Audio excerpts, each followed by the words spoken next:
By the time the sun rises, they're already wet.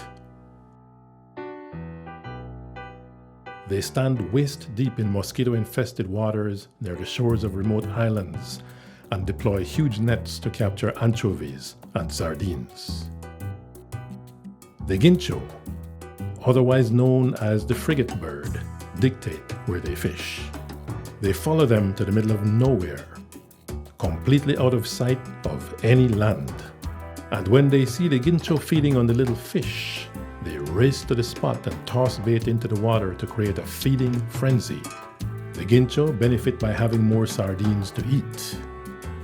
The boniteros benefit by catching tuna and bonito that come for the bait fish. Watching these Cuban boniteros catching 2 to 3 foot fish with baitless hooks attached to the end of 15-foot bamboo poles is interesting and educational. Pulling in the fish faster than an ordinary fisherman can bait a hook is fantastic. Doing so with boats and equipment that are literally from the early mid to 20th century is absolutely incredible.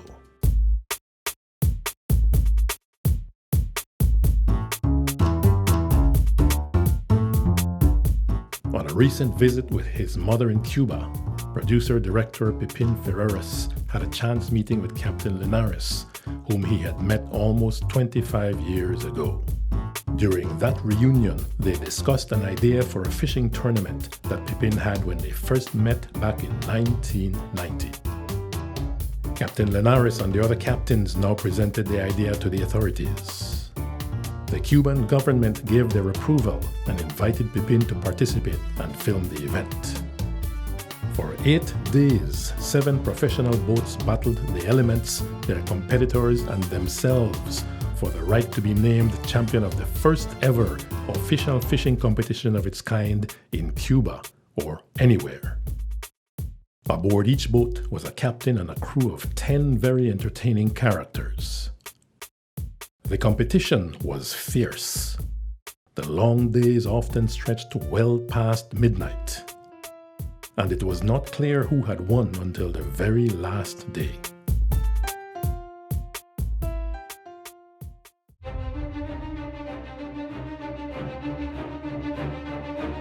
Gincho Tournament, the reality show, brings to life the hardship, failure, disappointment, success, and excitement that unfolded on 6 of those 7 boats for 8 consecutive days of pure madness.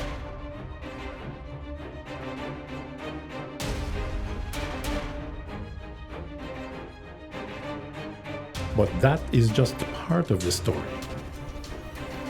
One of the producers, Canadian model Nina Mello, amazed everyone with her ability to free dive and shoot fish in very deep water. A lover of the ocean and everything that has to do with it, Nina actively participates in spearfishing every chance she gets. In Cuba, she proved that she is already one of the best spearfishing women in the world. She was joined in the water by legendary No Limits diving champion and multiple world record holder Pipin, who began his spearfishing and freediving career in these very same waters. 25 years later, Pipin's aquatic memories served him well, as he and Nina went to great depths to shoot fish. In the end, these 3 interconnected stories were captured on 400 hours of 4K footage by 8 professional cameramen and multiple cameras aboard and around each boat. And a wonderful must-see reality show, currently in post-production, will soon be available in 8 one-hour episodes. Gincho Tournament.